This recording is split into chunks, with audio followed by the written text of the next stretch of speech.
Welcome to SOS Media, your number one source of the latest news, opinions, and in-depth investigations that dig deeper into today's developing stories around the globe. Of recent media has been overwhelmed with news, comments and updates concerning a renowned blogger and YouTuber Tasha K. She has been accused of getting R. Kelly's confidential information from a Bureau of Prisons officer, and sharing it with government prosecutors and witnesses involved in both R. Kelly's New York case and that of Illinois.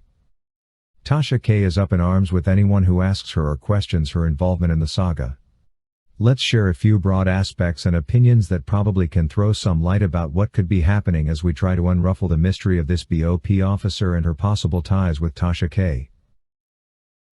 Now, it appears federal investigators allegedly know exactly how Tasha K was plugged in. A federal search warrant recently unsealed in Chicago revealed that agents seized a laptop from a United States Bureau of Prisons officer who was suspected of illegally accessing Kelly's recorded phone calls, emails, visitor logs and other restricted information during his stay at the Metropolitan Correctional Center in Chicago. The female officer, who at the time worked as a disciplinary hearing officer at a federal prison in Wisconsin, accessed Kelly's records more than 150 times in a 6-month period in 2019, even though the officer was not assigned to the MCC and had no official reason to be looking them up. The officer, identified only as Officer A and who still remains a mystery, also emailed herself a 12-page scan of R. Kelly's prison records, according to an affidavit from an investigator with the U.S. Justice Department's Inspector General's office. The officer, retired in December 2019, has not been charged. Employees of the Bureau of Prisons have access to official information ranging from personal data concerning staff and inmates to information involving security. Because of the varying degrees of sensitivity, such information may be disclosed or released only as required in the performance of an employee's duties, or upon specific authorization from someone who has the authority to release official information. The Bureau has an obligation to supply official information in response to requests from organizations or individuals who have been properly identified and are acting in an official capacity. In this particular case, the question remains as to whether Tasha K received this information legally or not. From the current developments, the aspect of having received this officially is very far from possible. So, what went wrong?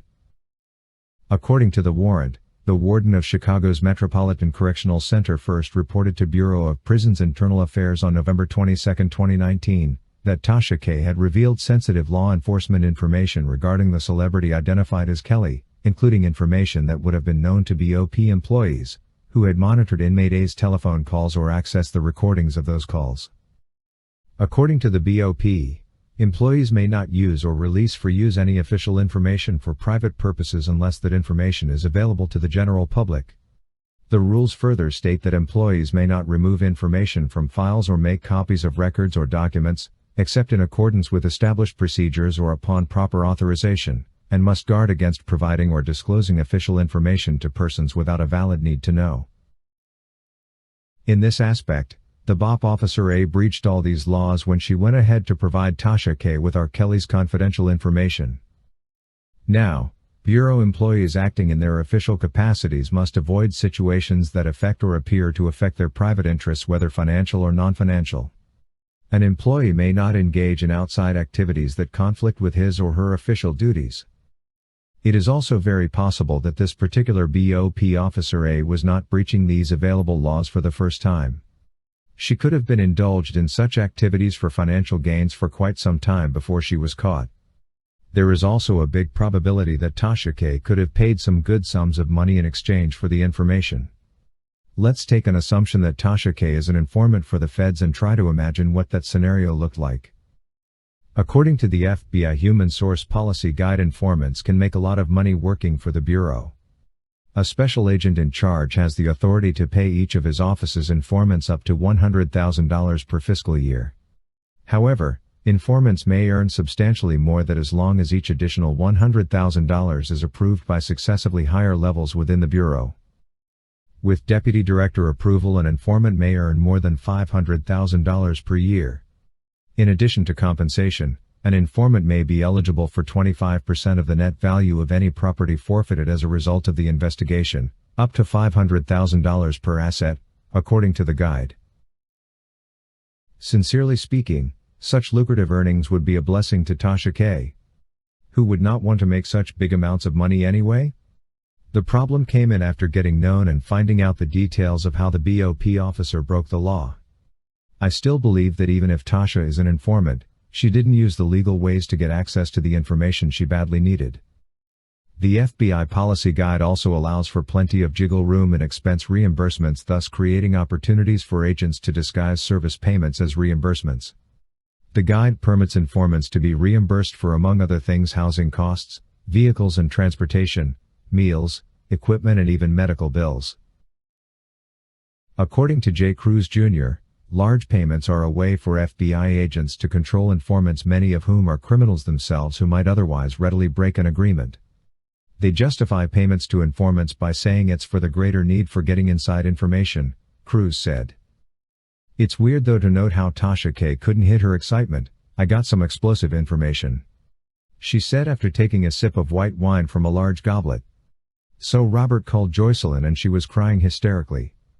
She said Azriel was leaving the Trump Tower and she was not coming back. "Now I told you I got an expletive plug and so this is all facts," she cheerfully said. The BOP complicated everything by retiring the officer because the Office of Government Ethics, in accordance with statutes, issued post-employment restrictions for federal employees who leave federal service. There is a general restriction on the representation of parties in matters related to their federal employment. This regulation is not designed to bar an individual from accepting employment with any private or public employer after his or her service at the Bureau, but does prohibit certain acts that are detrimental to public confidence in government. We definitely know that the government will do whatever is possible to keep this BOP officer from facing the law in an effort to regain confidence from the public. This could also be one of the reasons as to why this BOP officer's details remain a mystery. As we look deeper into these mysterious developments, SOS Media will be more than pleased to hear about your views as far as Tasha K. and this BOP officer are concerned. Please post your valued contributions in the comments section so that we can share them in our next video. Meanwhile, we all know that the appeal for the New York trial sentence is around the corner, and R. Kelly and his legal team led by Jennifer Bonjean have already highlighted a lot of flaws, misinterpretations of the law and issues to do with injustice in the appeal brief. With such an articulate and experienced attorney as Bonjean, we are very optimistic that the appeal process will be a walkover this time. The rest of us who support and wish R. Kelly to regain his deserved freedom can follow the appeal process keenly optimistic that he by the end of the appeal will be a free man. We want R. Kelly to walk back home and resume doing what he knows best, give us more music to enjoy. Thank you for watching today's video brought to you by SOS Media. If you haven't subscribed to our channel yet, please subscribe, and hit the bell icon so you never miss any of our videos. Also remember to leave your comment about today's topic in the comment section below.